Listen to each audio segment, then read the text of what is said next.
Hello, this is Deborah Anderson, the Black Woman Animator, coming back to you with another video. And in this video, I have Barry Caldwell. Welcome. I would like you to do a quick intro of yourself. Just tell us who you are. I'm Barry Caldwell. I'm a storyboard artist and director, and I have been for quite a number of years. Nice. So, first question. Where are you from and how was it growing up? I am from Brooklyn, New York, and I had a very safe childhood, actually, particularly considering I grew up in the projects. And I enjoyed my childhood, and it was very loving family, and I spent most of my time drawing and watching television. Yeah. Avoiding the tougher kids in the neighborhood. But do you have any siblings? I have one brother. I have a younger brother. Nice. So what was your journey in art and animation during your childhood? Like, what kind of things did you do? Where, like, did you end up going to school? All that jazz. Yes, I went to school. For my childhood, I think I always wanted to be a cartoonist because animation and cartooning was very influential in pretty much everything I had done. And I don't even remember how young I was when I started drawing because it's that long ago. And something I do remember was that I was making my own comic books when I was in the first grade. Nice. Usually never finished them because I just sort of made these things up as I went along. I would take a pile of paper and staple it together and just start drawing. And then it's like after about 6 or 10 pages, it's like, I don't know what to do anymore. That's it. It's over. But I do remember my mother telling me, because this isn't quite clear enough because I was like 5 or 6 and I probably should remember this, but she said that I used to take the comic books that I drew to class and I would sell them for a penny. Entrepreneur. Which is amazing. And it's like, of course, there isn't much you could do with pennies even then, but still, I was surprised I took that kind of initiative. So there was that. Besides watching a lot of animation on television and in New York, pretty much everything from like the 30s to the 60s was all on television in one form or another. It was either early in the morning to see, some of the newer stuff on like Captain Kangaroo, if anybody remembers that. And by the afternoon, they would run the stuff from, the 30s to the 50s. So I got to see everything. It was all fascinating. The thing about my art journey is that for all of my childhood and up until I had gotten to college, I wanted to be a newspaper cartoonist. And I created my own strip, and it was kind of a combination of Peanuts and Archie with black characters. Nice. Well, that's nice to hear because a lot of times you only see white characters, and so you don't draw, like some artists don't draw black characters. So it's cool that you were like drawing black characters. Oh, I drew everything. Yeah. There's a lot of superheroes from comics and things like that. But it's like, okay, now I want to do my own thing here. And it's like, I was, how old was I when I first started this? I think it was 12. I was 12 when I first started, created these characters, and I stayed with them all through high school. And this didn't change until I had gotten to college. Mm-hmm. I went to the School of Visual Arts, and I was able to take a cartooning class, and it was being taught by Will Eisner, who created the Spirit in 1940 when he was 23 years old. And he expanded an entire world of different things to do with comics. It's like, Yeah. the first thing, something I was not aware of at all, was European comics. And that stuff was fascinating. And being in his class exposed me to that stuff. Also, since it was there to be taken, there was an animation class. And I had done that because I could, and I was interested in both of them, and I wanted to see how far I could get as learning animation. Mm-hmm. And I discovered very quickly that I enjoyed it, but not enough to want to do it professionally. Mm-hmm. And that I was much more interested in the storytelling aspect of it. Yeah. So I, spent my years in college doing that. And, I graduated, and, well, that was the beginning journey. The next journey was that I had decided to come to California to find out if I could actually make it here, or actually to investigate it first, because about 6 months after I had graduated, I had taken a trip to Los Angeles with another classmate of mine and Dan Haskett. Mm-hmm. And we were here for, less than a week. And we were going around studios. And my classmate got a job as an assistant animator. He was working on the Spider-Woman show in 1980. Mm-hmm. He was doing that, and he's still in the business now. And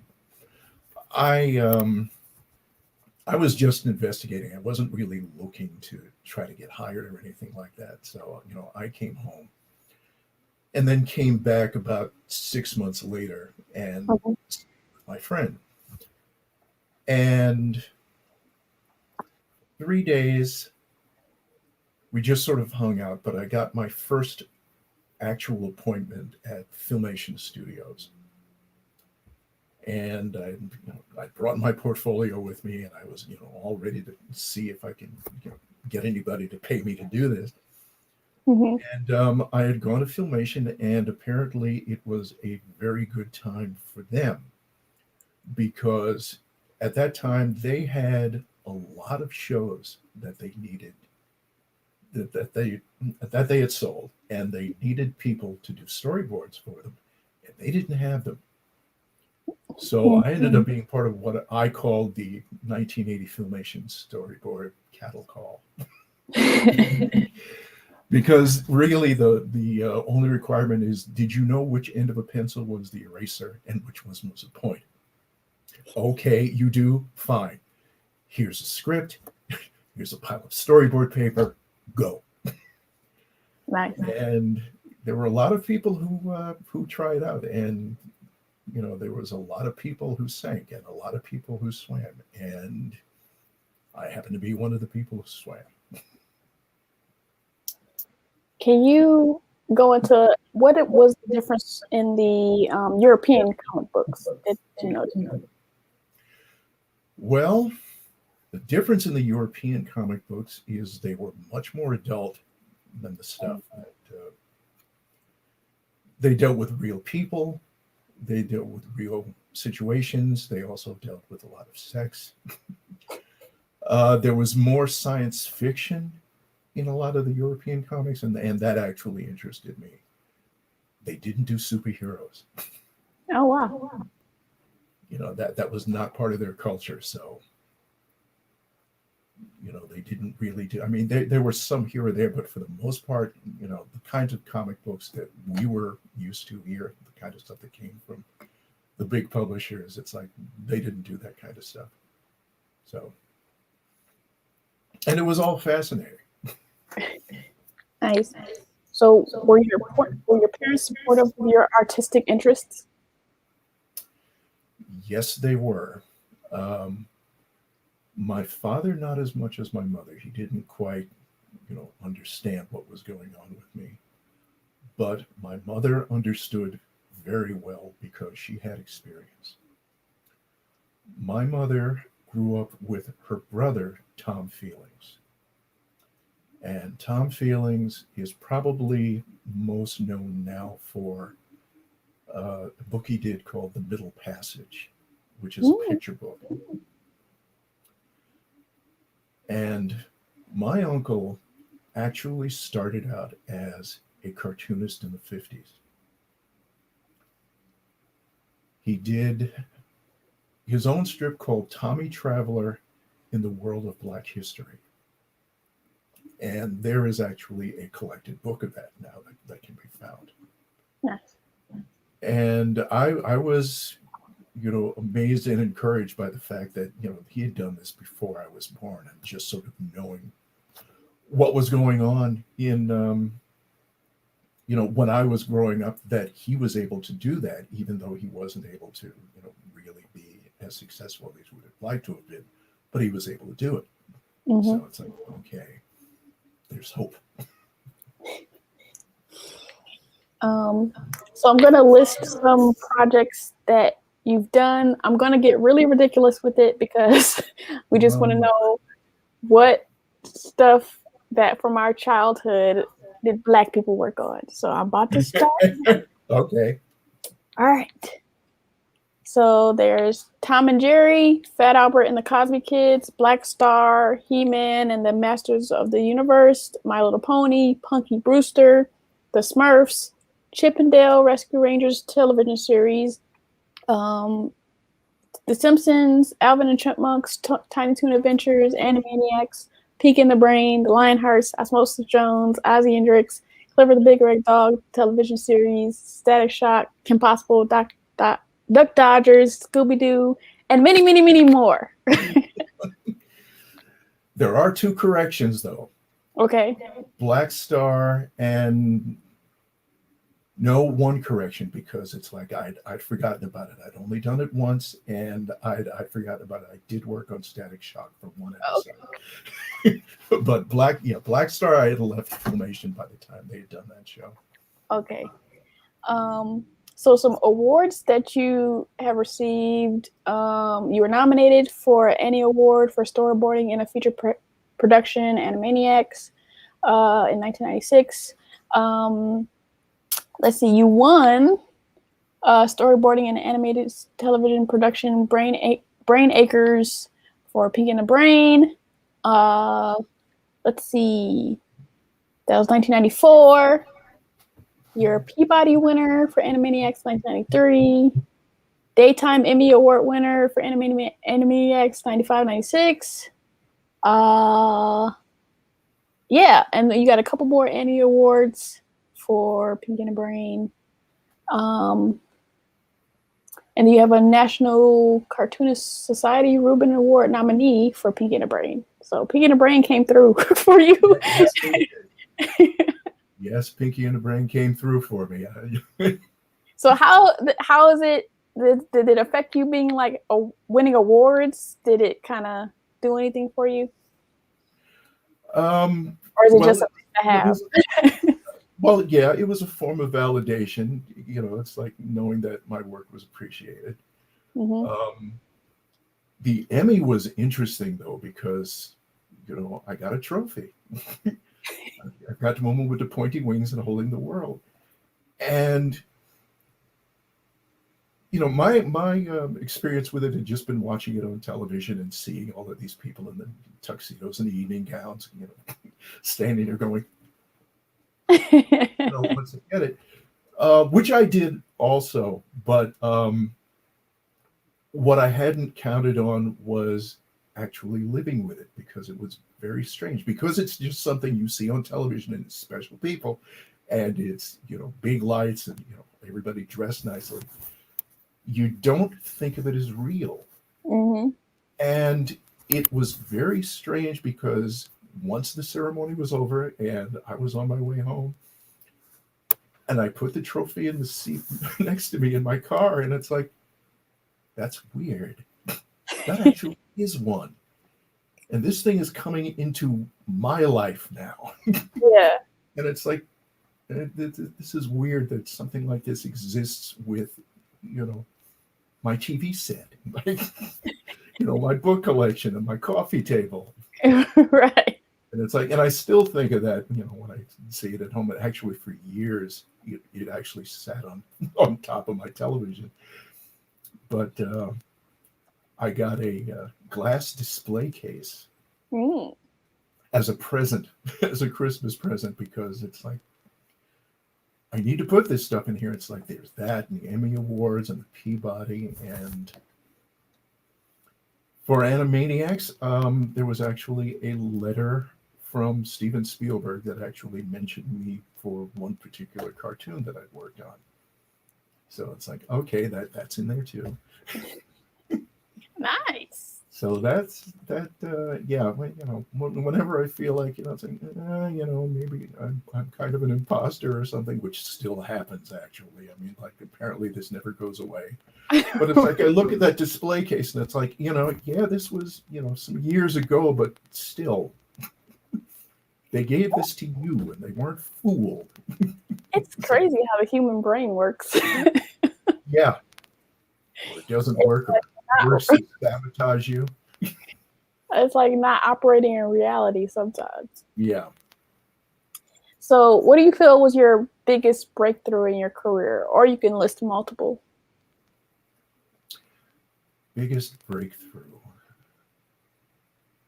Well, it depends on what got broken through. My biggest breakthrough, I think, was being able to work on Osmosis Jones, the movie. Mm-hmm. Because in American animation, mostly what we're doing is princesses and evil witches and, little puppies on the journey home and, stuff like that. It just happens over and over and over again. And they're musicals and, they're period pieces. And it's like, okay, yeah, I suppose this is what feature animation is supposed to be, or at least in America, which is something else I learned also. It's like, this does not go on in the rest of the world. Mm-hmm. It's like animation is just another way of making films and telling stories. It's not a genre like it's treated like here in the States. Yeah.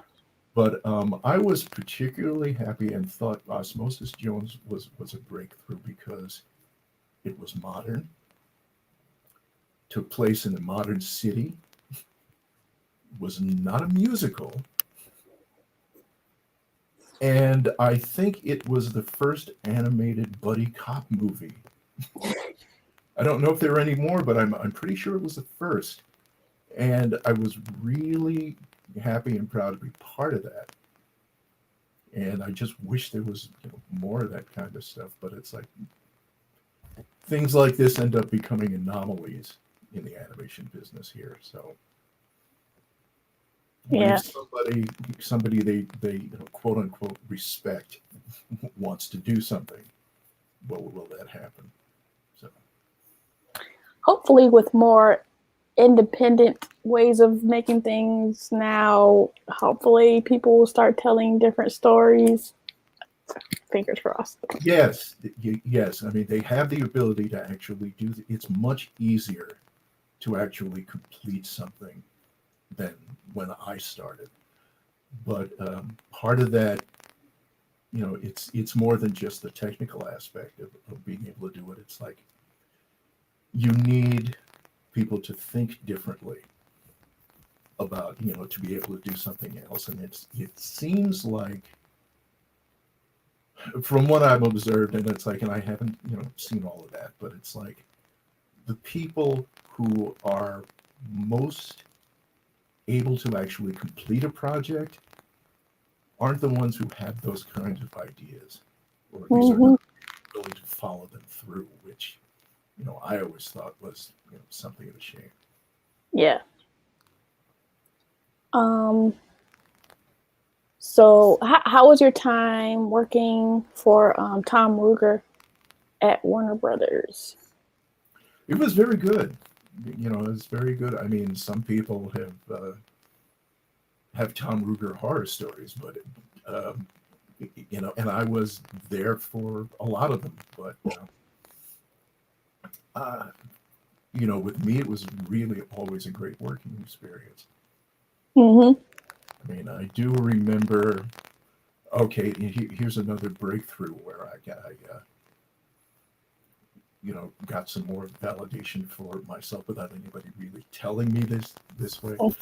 So there was some problem with an episode of, I believe it was Animaniacs that I was directing, and for some reason Tom was not satisfied, and you know, he had every episode to worry about, so he was stressed in general a lot of times.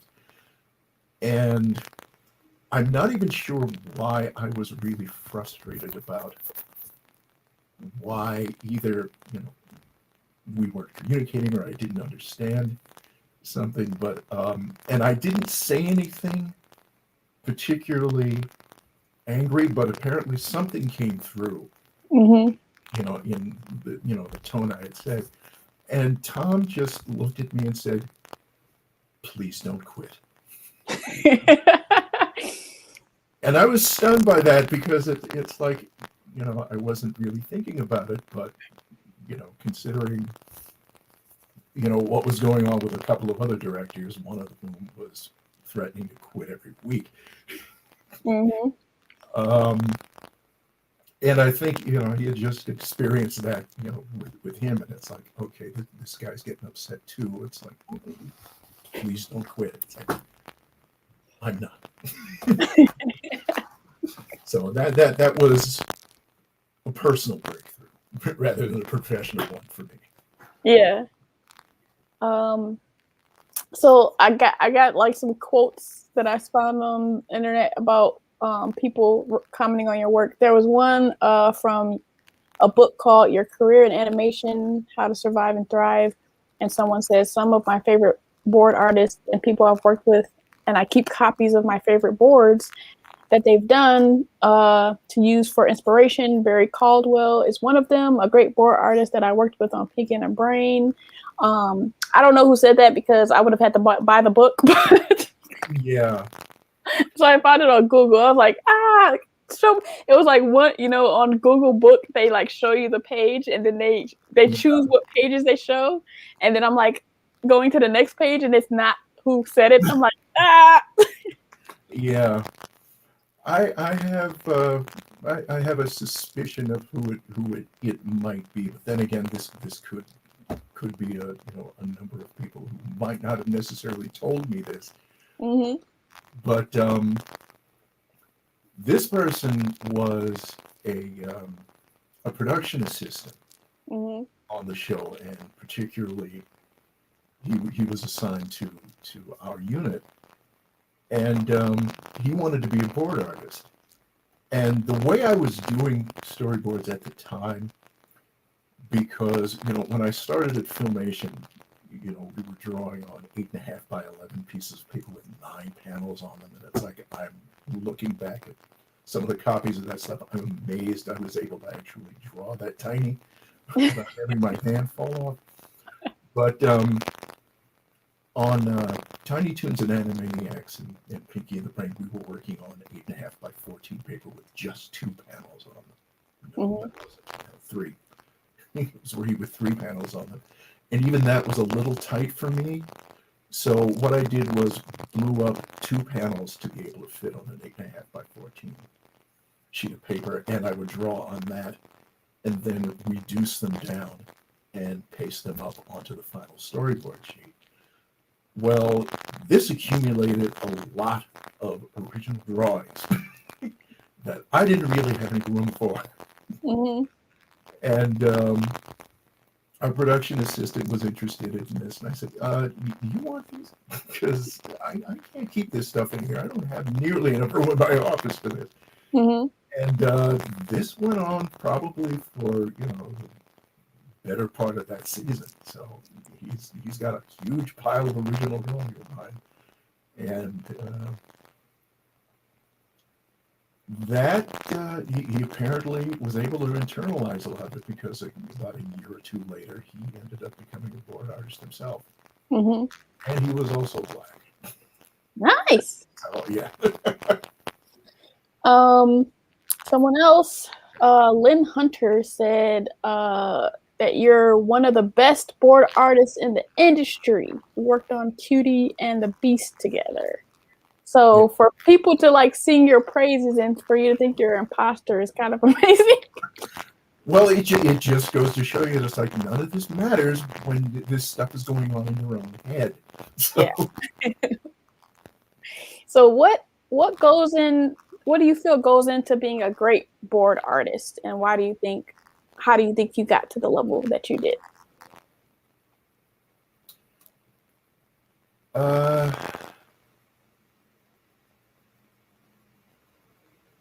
Taking the filmmaking aspect of it seriously, and that goes from composition to pacing to atmosphere to character performance, and all of that needs to be going on in your head at the same time, when you're doing something. Mm-hmm. And it also helps if you bring a lot of your own life experience with it and other people's life experience, and particularly I think as far as storyboarding is concerned, other film other than animation. Mm-hmm. Because unfortunately there are a lot of people who apparently consider, well, all I want to do is animation and make cartoons, and it's like, why bother with anything else? And it's like, because all of it feeds your brain and your ability to choose what the best way to tell a story is. Yeah. So, and I think that's it. Something that I did personally that I noticed was missing in a lot of the storyboard work of people around me was that they didn't treat the characters as if they were interacting with each other. Mm. There's a lot of, two or three characters standing in a shot, and it's like nobody ever sort of made, any acknowledgement that there's this other character standing next to them. Mm-hmm. And I tried to get as much interaction between the characters as I could, because it's a subtle thing, but it's something people notice. Mm-hmm. Is there anything you notice that maybe newbie board artists do that you can give them advice on that it doesn't work, or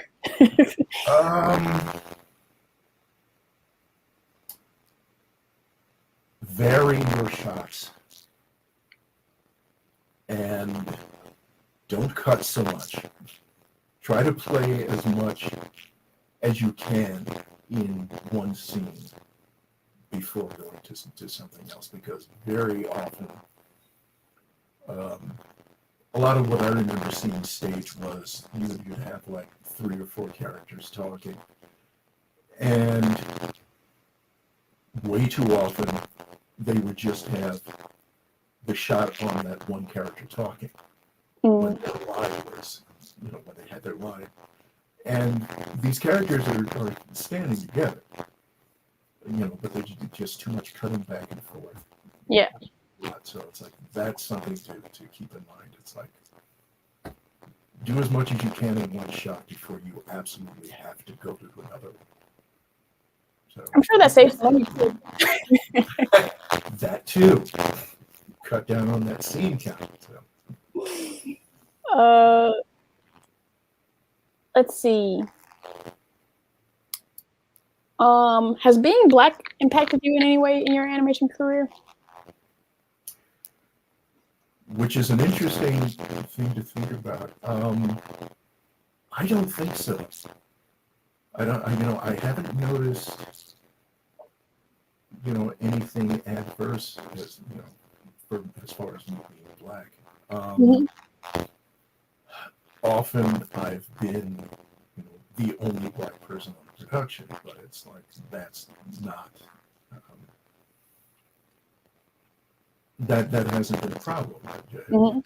I've been treated like everybody else, and I think probably the first experience I had with it's okay being black in this business was my first job at Filmation. Mhm. Because as Larry Houston told you, he was the first person to be hired, the first black person to be hired to do storyboard. Or yeah, I think doing storyboard. I'm not sure if anything else at Filmation. But by the time I had gotten there, and I guess I was there for like a year or two, there were 5 of us in the storyboard department. And so, I feel like every time I interview someone of a certain age, it's like Filmation. I'm like, okay. yeah, Filmation was saying everybody, huh? yeah. Everybody passed through Filmation, at this age, yeah. What about like you seem very like laid back, maybe Maybe an introvert. maybe a little too much.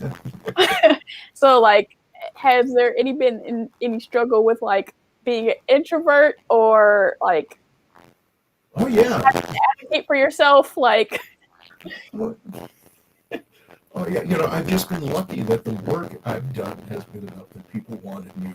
But if it depended on my ability to, actually be sociable, it's like I've been in real trouble. So yeah. I mean, again, and this all, for me, went back to spending my childhood watching television and drawing. mm-hmm. For all of it not really being,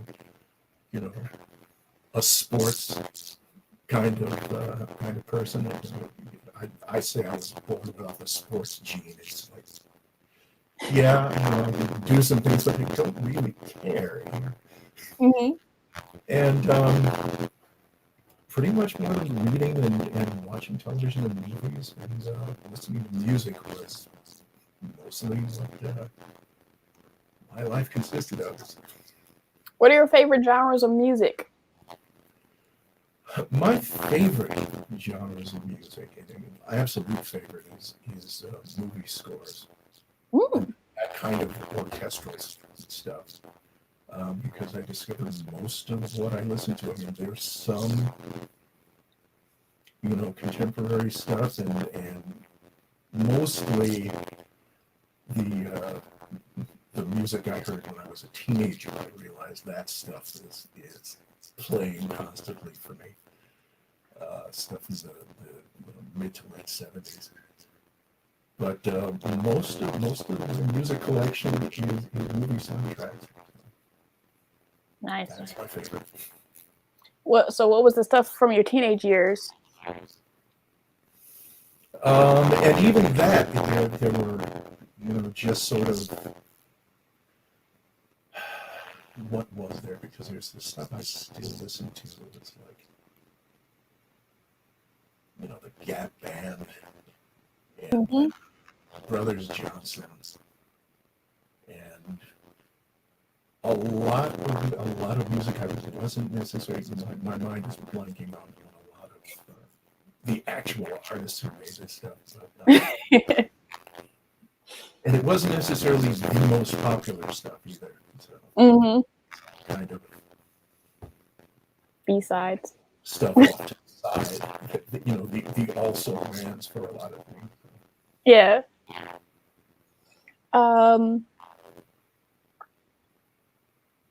As a veteran in the animation industry, have you decided that do you have like a purpose as far as blackness and like helping other black people in the industry? Have you done any of that? I've done some of it. Remember, I'm an introvert, so it's like, Yeah. and not being, yeah, not being. Well, I always made myself available to anybody who had any questions. I mean, that was, it's like that was the most. It's like I didn't really go out of my way to go, hi there, I'm your mentor. What do you got? But and lots of people did ask me questions about things, or wanted my opinions on what they were doing, and I always told it to them. The drawings I did for Animaniacs and Pinky and the Brain that I gave to our production assistants, it's like that. I wasn't really thinking about it at the time, but I mean, that was a kind of mentoring situation. Yeah, kind of like accidental mentoring, like the guy in Soul, the teacher in Soul. Like some of that he didn't do on purpose. He was just like, yeah. And very often you don't know these things until much later, because it's like, when I was working with Lynn Hunter, it's like, I don't think she ever told me anything like that, but it's like, I got the idea that she appreciated what I did and what I was able to help her with. So it's like, and to hear her saying that, it's like, there you go, it did work. yeah. What do you hope for the future of animation as far as innovation, storylines, characters? What do you hope? More stuff like Osmosis Jones. Mm-hmm. More movies like South Park. Mm-hmm. Beavis and Butthead to America. All of these things show people that there's, an audience for something other than the kinds of, stories that Disney traditionally did and still pretty much have decided this is what animation needs to be about. And I'm still waiting for someone to come up with a project like Spider-Man Into the Spider-Verse. Mm-hmm. All of this stuff that's successful, but nobody ever follows up on it. And it seems like every time something like this finds an audience or has any kind of success at all, they say, well, that was great, but it's like, that's not really how things work. That was a one-off. Nothing like that is really going to work again. It's like nobody's trying. Yeah. And something else that I've forgotten, because this goes back that far. Basically, the entire animated career of Ralph Bakshi. Mm-hmm. All of those movies, I want to see that stuff followed up on. And in fact, very often when I thought about this question that you asked, I was thinking American animation needs to, pick up where Ralph Bakshi left off, because it's like, he was the first one that actually showed, the American audience there's something other than, fairy tales and musicals that can be animated. So that's pretty much what I do. And I think, Bill Plimpton too. Yes. Yeah. Bill Plimpton's another one. Do you take in any of the European animation or animation coming from other countries? Do you keep up with that, or is it happenstance when you see it? Not enough. It's been a while, because actually seeing that stuff, you've got to do, deep searching to be able to find where that stuff is. And most of what I've seen over the last couple of years has, and even then that really hasn't been searching so much, is there are a lot of short films that end up on YouTube that I've seen. And I actually should do more to seek out this stuff and find it, because it's a lot more satisfying than much of what passes for animated filmmaking here. Let's see. So if you're talking to young storyboard artists, what do you hope young artists do in this current landscape that you wish you could have done, whether it's like the access to technology or whatever exists in 2021 that you wish you had when you were younger? What do you hope Oh younger yes. artists are doing? Yes, the access to technology. There, when I started, all of this had to be done on paper, and it had to be somehow xeroxed onto cells, and they had to be painted, and they needed to be shot on film, and all of this stuff cost way more money than most of us had any access to. And now all of this can be done with a tablet and some software and a laptop sitting in your bedroom. So it's like at this point, there's really no excuse Right. for not getting this stuff done. It's easy. It's easy now compared to what it used to be. So my last question, let's see.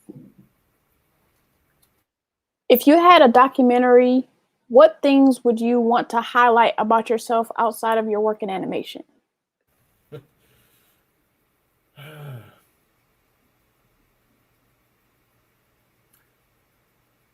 And I have never been that interesting outside of my work in animation.